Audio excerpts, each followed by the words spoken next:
বেশ কিছু দাবি দাওয়া এবং সমস্যা সমাধানে মালদা রেলের ডিভিশনে ডিআরএম মনীশ কুমার গুপ্তার সাথে দেখা করলেন রাজ্যের মন্ত্রী সাবিনা ইয়াসমিন। আজ সকালে মন্ত্রী সাবিনা ইয়াসমিন এবং ডিআরএম এর মধ্যে এই নিয়ে বেশ কিছুক্ষণ আলোচনা হয়।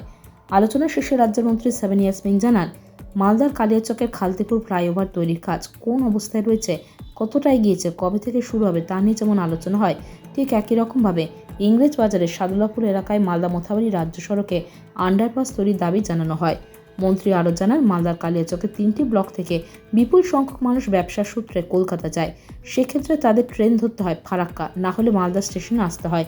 তাই ব্যবসায়ীদের কথা মাথায় রেখে খালতিপুরে রাত 9টা থেকে 11:30টার মধ্যে কলকাতাগামী ট্রেনের স্টপেজের দাবি জানানো হয়।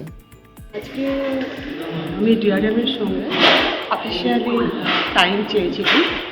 মালদা জেলার বিভিন্ন রেলকে কেন্দ্র করে যেগুলো আমাদের সমস্যা হয়, সবথেকে বড় সমস্যা হচ্ছে যে আমাদের খালদিপুর ফ্লাইওভার যে হওয়ার কথা ছিল সেটার স্ট্যাটাস জানার জন্য এবং সেটা ডিমান্ড করার জন্য যে ইমিডিয়েট সেই খালদিপুরে ফ্লাইওভারের যে কাজ সেটা যেন অতি সত্ত্বর শুরু করা হয় এবং পজিশন কী আছে সেটা নিয়ে আলোচনা।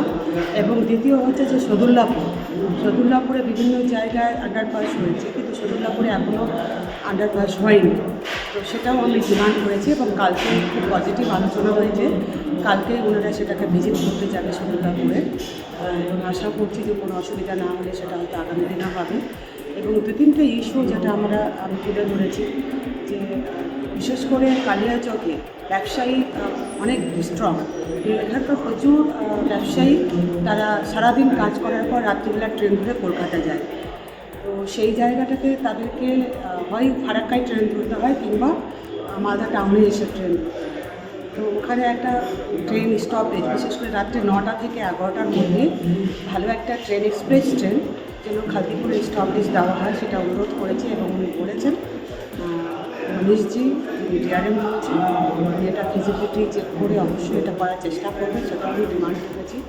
এবং আমাদের ফারাক্কা স্টেশনে আগে যে স্ট্রাকচার ছিল সেখানে পেশেন্টদের যাওয়া একটা ইজি ছিল, কিন্তু এখন নতুন স্ট্রাকচারে এত উঁচু হয়েছে যে পেশেন্টদের যাওয়া খুব কঠিন হয়ে যায়। সেখানেও একটা ডিমান্ড করেছি যে এসকেলেটরের জন্য ইমিডিয়েট করা হয়। তো এই কতগুলো জিনিস আমরা দাবি রেখেছি এবং সবথেকে বড় দাবি হচ্ছে যে খালতিপুরে আমাদের যে ফ্লাইওভার এবং সদুল্লাপুরের যে ফ্লাইওভার কিংবা আন্ডারপাস যেটাই, এই দুটোকে যেন তাড়াতাড়ি করা হয়। ওনারা কথা দিয়েছেন যে আমরা খালতিপুরের ফ্লাইওভারের ইমিডিয়েট প্রসেস করছি এবং আগামী দিনে যত তাড়াতাড়ি সম্ভব এটা আমরা করবো। যদি কোনো সমস্যা হয় ওনারা জানাতে চেয়েছেন এবং আমাদের সহযোগিতার হাত সর্বত্রই থাকবে।